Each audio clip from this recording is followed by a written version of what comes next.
my role. So I mentioned at the start of the program that I'm one of the case managers on campus. I work specifically with postdocs and graduate students out of the graduate division. My contact information is here if you ever need to reach out to me or have questions that I can help you with. Essentially, what my role is to meet with postdocs and grad students who might be experiencing really any kind of challenge affecting their progress, so scholarly progress or academic progress. I provide information and referrals to help you get connected with campus supports and get you connected with resources and options available to you, and try to help find a resolution to what the concern is.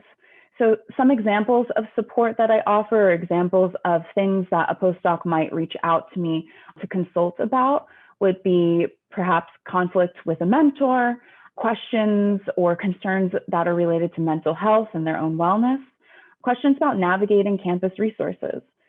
We just went over a brief overview, and there are so many resources that can be difficult to remember, particularly if you are going through any kind of additional challenge at that time. To discuss difficulty adjusting to the new environment, intellectual property concerns, and we can consult about other personal or departmental concerns as well. And if I do not have the answer to your question, I generally know who will and can either connect you directly with them or kind of help navigate that. So really feel free to reach out. My contact information is here, and I'll be available to answer questions at the live orientation as well.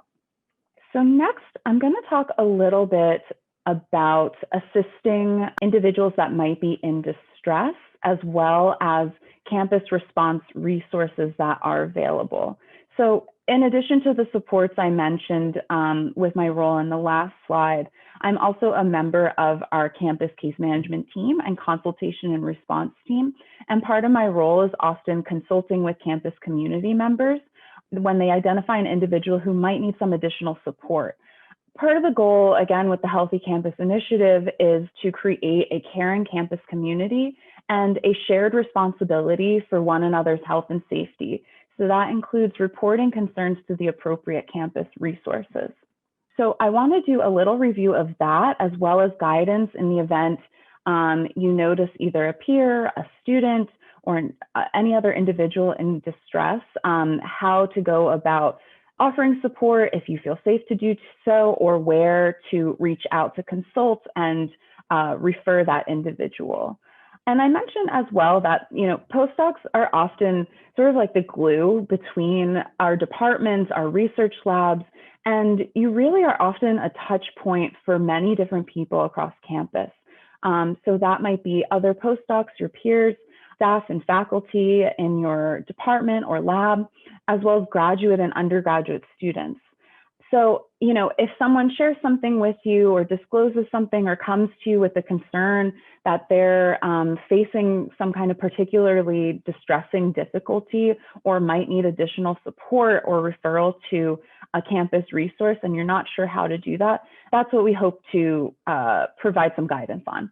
So overall, the goal is to avoid this pattern of siloed communication. We don't want anyone who observes someone in distress to feel alone with this or feel that they alone must manage the situation, but instead to know who to go to, how to approach, who to consult with, and what resources are available to improve that coordination of responding to that individual. So some general guidance of how to support an individual of concern. Really, number one, when in doubt, reach out. Kind of a corny little rhyme, but it's very true. If you are unsure about what to do, reach out, be it to your PI, your advisor, HR, someone in your department. Reach out to a case manager, and I'll show you where to refer for different types of supports. But really, the goal is to not stay silent if you observe something or a student comes to you with a concern or writes something in a communication that gives you that kind of gut feeling that, okay, I think they might need some additional support. And overall, the goal is to not ignore strange, inappropriate behavior or concerning behavior, but to respond to it. So some general guidance: if you feel safe and comfortable in your role to do so, in reaching out to that individual, if it's a fellow peer or a student, being direct and being pretty specific about what you observed, why it concerns you, and offering your time to help them connect to a supportive resource. If you're unsure of what to do or do not feel safe approaching someone who may be in distress or going through something difficult, know who to refer to and kind of think through who that might be. And you can always consult with what's called either a BIT, Behavioral Intervention Team, or CRT, Consultation and Response Team, case manager for tips on making a referral, how to go about referring a student or a staff member or faculty member, or how to approach that and offer support with connecting to resources. Also important to note knowing your limits. So, someone in your sphere of influence may feel comfortable enough with you to disclose that they are going through some kind of difficult time or in distress and in need of some additional help. But keeping in mind what your role is and that you can assist with connecting them to resources, but really there are trained professionals who are available to help, and kind of keeping mindful of that boundary with an individual who, may feel comfortable leaning on you or disclosing this information, but recognizing that you can be there as a support and kind of a connector to those resources. At the bottom here, you'll see two links. One is for what's called our UCLA Red Folder. So this is a guide for staff and faculty in assisting students in distress. So there's a link here. There's a lot of contact information for key campus resources and reporting offices. It also provides some general guidance on best practices on how to approach an individual in your sphere that you're concerned about and communicate the concern and care and desire to help connect them with resources if you feel safe and comfortable to do so. There's also a link to our Bruin Safe app, which you can download on your smartphone. It also has the main key phone numbers for emergency support, as well as the information available in the Red Folder. So where might you refer a student in distress or a student that needs additional support?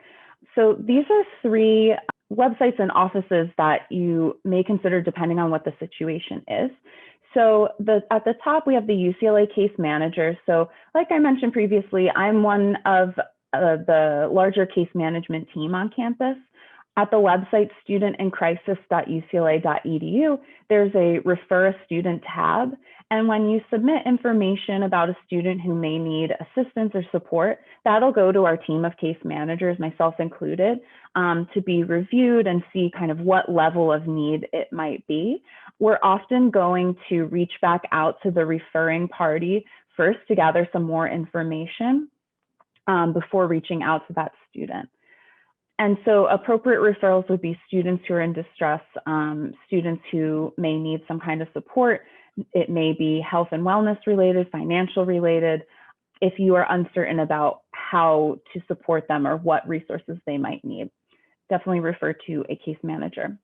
UCLA CAPS, the Counseling and Psychological Services team, is also available. So this is our counseling center for students, but they also take calls and referrals to consult with the campus community. So anyone can call CAPS to consult about a student they're concerned about, particularly a mental health related concern.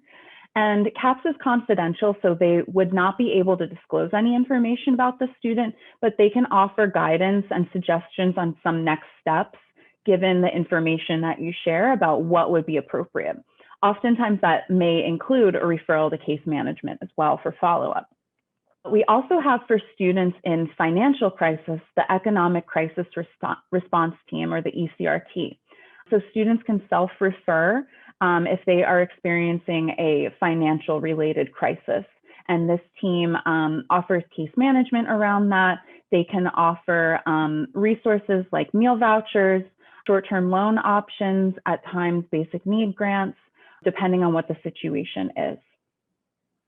So offices that you might make a referral if you're concerned about a staff member or faculty member. The UCLA Behavioral Intervention Team, the BIT team, is similar to how our CRT team works for students, and they offer consultation and resources for staff and faculty of concern. The UCLA Staff and Faculty Counseling Center is also, similar to CAPS, available to receive calls and consult with community members if they're unsure about how to support a faculty or staff member who may be in distress, particularly mental health related concerns. And of course, we also always advise consult with your department HR representative, or you can reach out to myself as well for additional information and resources and consultation about the concerns that you're having. So next, I wanted to give kind of an overview of where to report concerns about discrimination and the offices in Central Campus that handle these reports and also have resources and supports available related to those concerns and reports of discrimination. So first, if there is a gender or pregnancy-based concern of discrimination to report, this would go to the Title IX office, and the contact information is there. I'll also note about the Title IX office as just kind of a reminder, as a postdoc, part of your training is as a responsible employee of UCLA, that makes you a mandated reporter to Title IX should someone disclose something to you in that Title IX umbrella. So be it sexual violence, harassment, stalking, you are mandated to make that report. And there's guidance on how to have that conversation if a student or peer is kind of going in that direction with conversation with you. There are also ways to kind of pause that conversation and refer to resources that do not have that same reporting requirement, resources that are confidential. So one might be CAPS, the Faculty Staff Center, or the Campus Assault Resources program, which I'll provide information about in the next slide. If there are any disability-based discrimination reports, that would go to the ADA 504 Compliance Office. Discrimination based on ethnicity, nationality, sexual orientation will go to the DPO, that's the Discrimination Prevention Office. And as well as here's information for campus human resources related to staff diversity compliance. So a few additional resources just to kind of make you aware of. I have links here, and again, you'll get these slides so you can take a peek and kind of look around and click through some of the resources we've discussed during this presentation. First, I have the Academic Personnel Office and the link there for more information. I referenced in the last slide the Campus Assault Resources and Education Program, otherwise known as CARE. So this is a confidential resource for support for survivors of sexual violence. This would be a confidential referral for those who do not wish to make a report to Title IX and have not yet disclosed that, but they can be referred to CARE. Additionally, if individuals are referred to Title IX, they also provide the CARE information as well. Student Legal Services, while it is for students, their actual consultation and attorney services are for students. They do maintain a community resource list, which is available to the campus community. And it's continually updated with community referrals for legal services. We also have the LGBTQ Campus Resource Center with programming and resources for students, staff, faculty, as well as the Office of the Ombuds and their services. This is another confidential resource that is available for staff, faculty, students to provide mediation and conflict resolution.